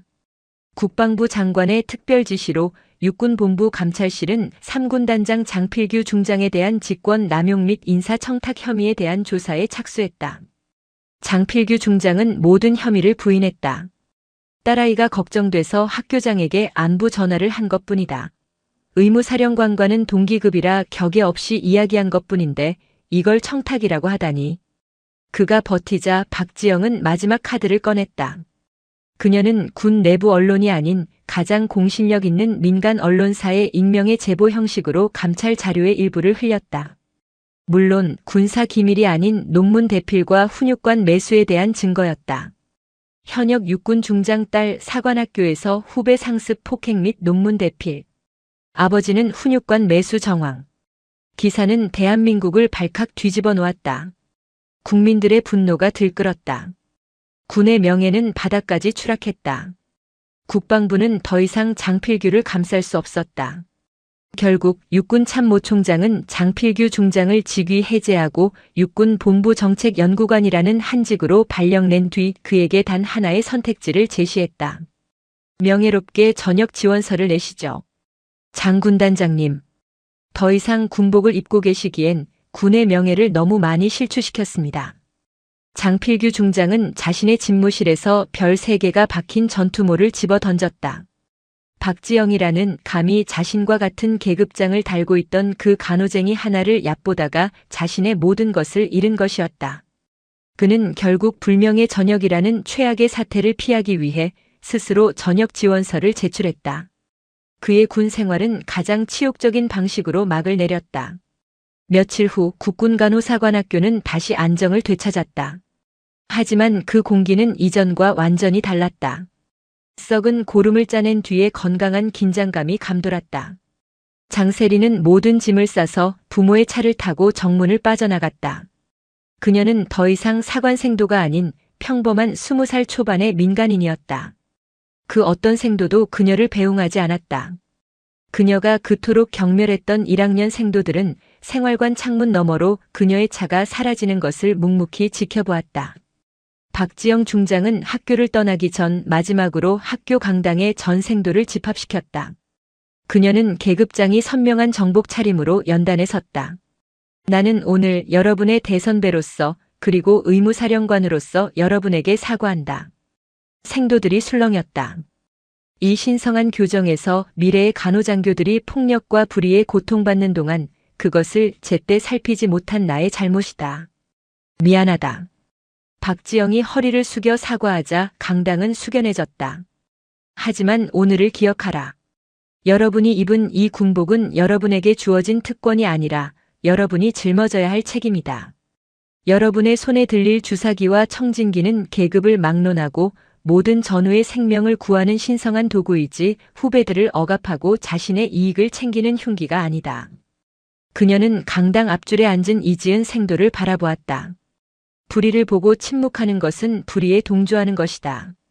오늘 이지은 생도는 가장 끔찍한 공포 속에서 가장 용기 있는 목소리를 냈다. 그 목소리가 이 학교를 살렸다. 진정한 리더십은 폭력적인 카리스마가 아니라 가장 약한 자의 목소리를 들어주는 용기에서 나온다. 박지영은 연설을 마쳤다. 여러분이 나이팅게일의 숭고한 정신을 이어받은 진정한 간호장교로 거듭나길 바라며 또한 대한민국 육군의 자랑스러운 장교로 성장하길 명령한다. 필승! 강당이 떠나갈 듯한 경례 소리로 가득 찼다. 박지영 중장은 강당을 나섰다. 그녀가 차에 오르기 전 이지은 생도가 달려나와 그녀의 앞을 막아섰다. 이지은 생도의 얼굴에는 더 이상 공포나 눈물이 없었다.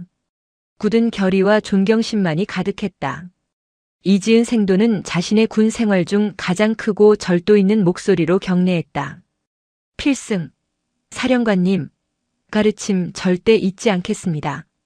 박지영은 그런 그녀를 바라보며 조용히 미소 지었다. 그녀는 이지은 생도의 경례를 받으며 이 땅에 썩은 뿌리 하나가 뽑히고 그 자리에 건강하고 강인한 새싹이 돋아나는 것을 보았다. 그녀는 그 굳건한 촛불을 향해 철의 나이팅게일로서 가장 따뜻한 답례를 보냈다.